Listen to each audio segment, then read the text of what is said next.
Kentucky News, October 11th, 2013. I want to clarify what I was talking about at the very end of the last video. I'm doing Kentucky history. This is news within the last 10 years or so. And I was talking about Desmond Rudolph. I was reading a letter that Marable Manning had written, and he was talking about Desmond Rudolph, that had happened, a murder that happened here in 1999. Desmond Rudolph got paid $200,000, unjustifiably shot. They said he was stealing a car, but he wound up getting shot 22 times or so. And that happened in 1999, and I had mixed that up with Michael Newby, and Michael Newby, that had happened actually fairly more recently, okay? So, Michael Newby. 19-year-old Michael Newby was killed from 3 gunshot wounds to the back by Louisville police officer Mackenzie Mattingly. This is posted on January 10th, 2009. Okay, so this makes it sound like it was like 4 years ago. Louisville, the investigation into a police shooting is just beginning, but members of 19-year-old Michael Newby's family say he was murdered. Newby was gunned down at about 11:45 p.m. Saturday in the parking lot of a discount liquor store in the 4600 block of Market Street, WLKY News Channel 32 reported. So, discount liquor store, 4600 block of Market Street. So, downtown. And this is at night, 11:45 Saturday in the parking lot of discount liquor store, 4600 block Market Street. Okay, and it says it happened, just last Saturday or so. This is 2009, so I would say January 2009 is when Michael Newby had got shot. So January 2009. So that's 10 years later. Desmond Rudolph got shot in 99, and then Michael Newby got shot in 2009. Okay, so Michael Newby was shot 3 times in the back by undercover Metro police officer Mackenzie Mattingly. So again, undercover, plain clothes, regular dude. We need to stop doing the plain clothes. The plain clothes, you have no idea who the person is. They just come up out of nowhere, and anybody could just claim that they're the police. Anybody, that has plain clothes. You don't know who plainclothes people are. Somebody with plain clothes jumps out with guns. You think they could be mafia, They could be some right-wing militia. They could just be some crazed asshole. You don't know who the fuck. People are weird these days. You don't know who that could be. So in several cases, plain clothes. In the Johann Stimley case, Johann Stimley kills Clifford Lewis in 2001. He was wearing plain clothes. You had plain clothes, Brian Luckett and Michael O'Neill just wearing plain clothes, and they shot James Taylor when he had handcuffs, when he was handcuffed behind his back. Clifford Lewis, they just shot him up for no apparent reason. They just jumped him and shot him. He had no guns, no weapons, no nothing. They said he reached in his waistband.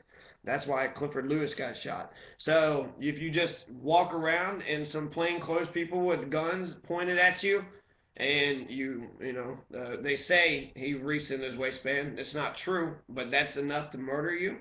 They don't need any justification. They don't need any reason. A lot of times it's just out of disrespect. If you just look a police officer in their eyes, they want to start to bully you and push you around. And eventually the oppressor's love is the love of death. So if they want to control you and manipulate you, the end result of that is they want you dead. Because they don't love you. If they cared about you, they would allow you to have freedom. If they want you to be controlled, then they love death.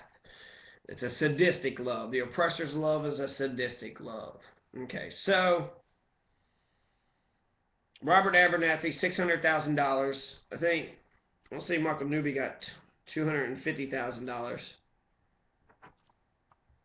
Okay, but let's carry on. So Mattingly then fired 5 shots, 3 of which hit Newby in the back. So you got this young man. He's it doesn't even say 19-year-old. Michael Newby is a 19-year-old. Also young. They're killing boys. They're 19, 18, 19 years old.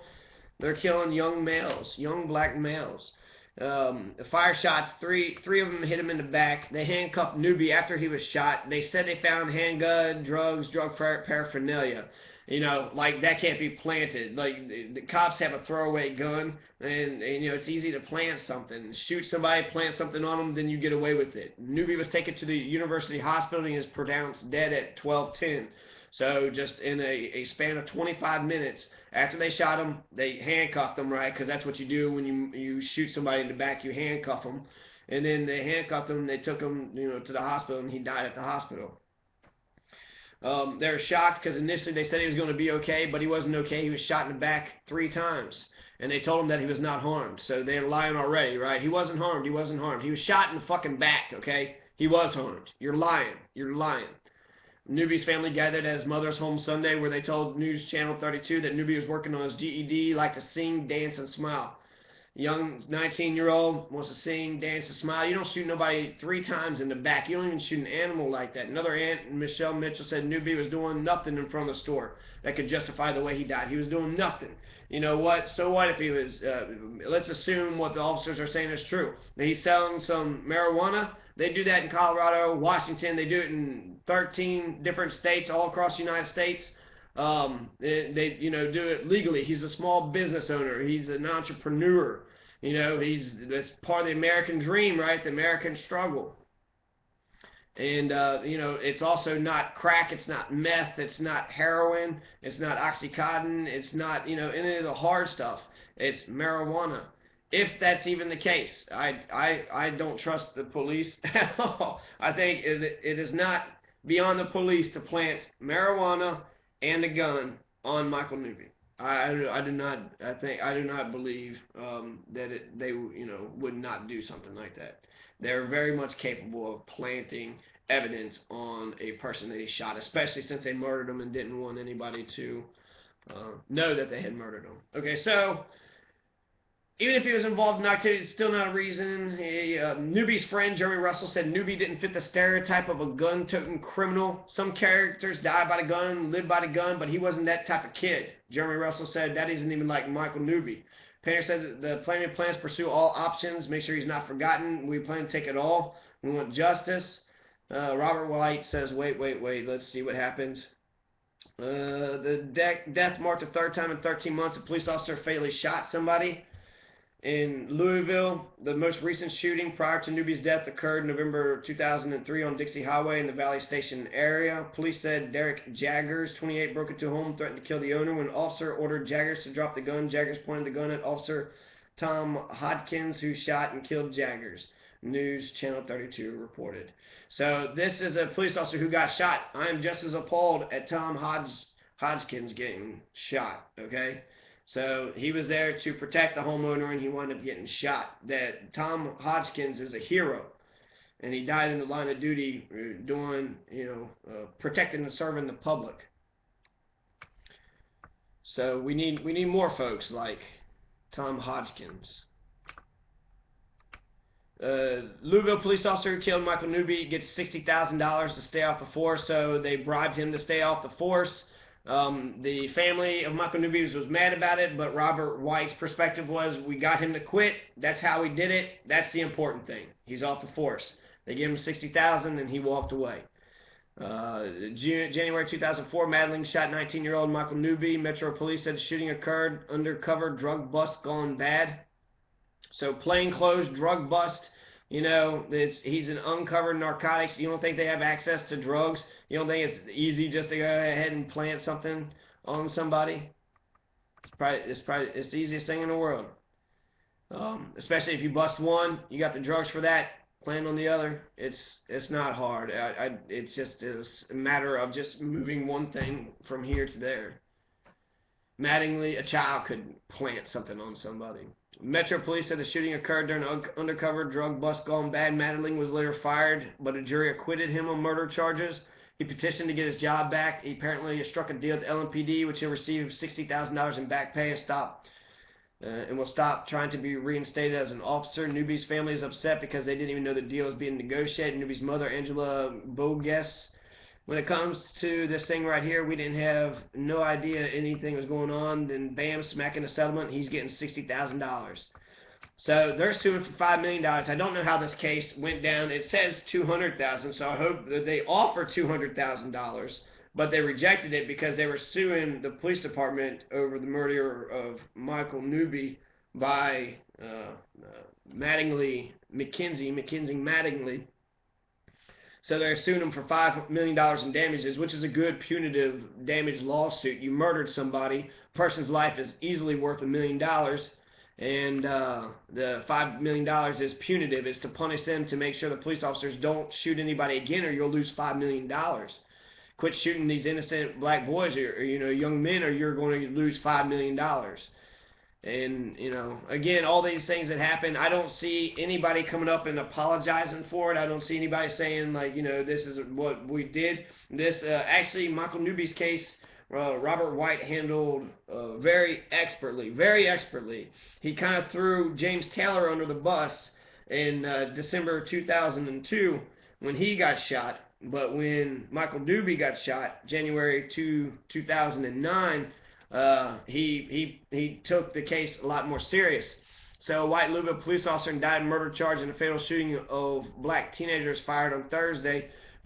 Police Chief Robert White said Mackenzie Mattingly, 31, violated the department's use of force policy when he shot Michael Newby in January. Specifically, I felt that Michael Newby was not an immediate threat to the officer's life or his physical well-being, which he was not. The police officer, the young man was not at all a threat to Mackenzie Mattingly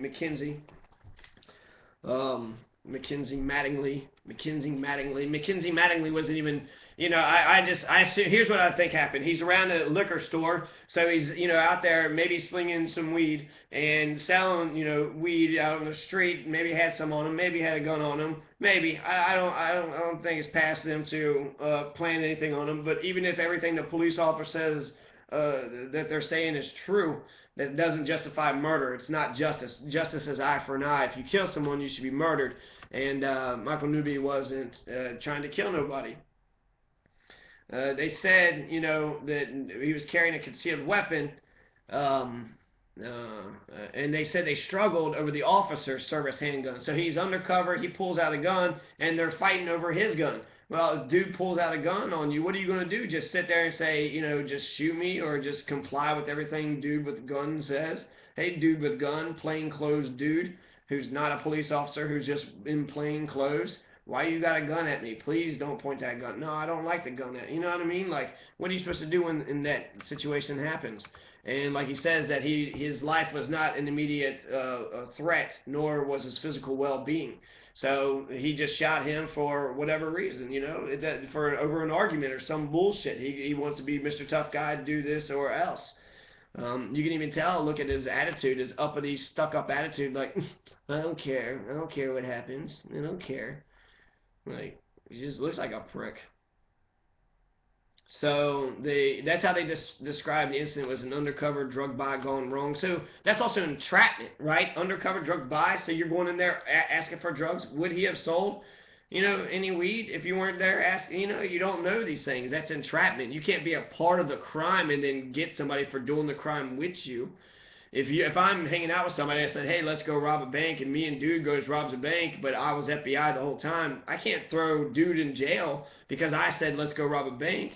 So same thing with Mackenzie Mattingly. Mackenzie Mattingly, he says, hey, I'm going to go buy some drugs, goes to buy some drugs, and gets the drugs, and then, or maybe he had the drugs, maybe he was selling it to him, maybe he was the actual dealer. And he had a gun and he was dealing drugs, right? So it could have been going either way. Maybe, who knows how he was playing this, as as a person who uses it, or as a person who's going to go up and above and beyond, right, and become a kingpin. And so he could have said, hey, I got all of this. What will you give me for all of this? Who knows how this shit actually went down? They cleaned up the whole thing, like Dexter cleans up one of his kill sites. This happened, let's clean this thing up, let's hurry up and clean this up. So officers fired, is on leave since 2003, shooting outside a Western Louisville liquor store, pleaded not guilty, and he's free on bond. So Newby was seventh black man killed by police in the past 5 years in Louisville. This is 2009, so the seventh black man in 5 years. So that's a number of them. we'll see if those other incidences were justified or not. So it was the right decision. Reverend Louis Coleman was actually in support of Robert White on this decision, and they were seeking $5 million in damages. I don't know how that case actually ended, but that's Michael Newby. So I want to get Michael Newby straight. It was 2009. He was at a liquor store.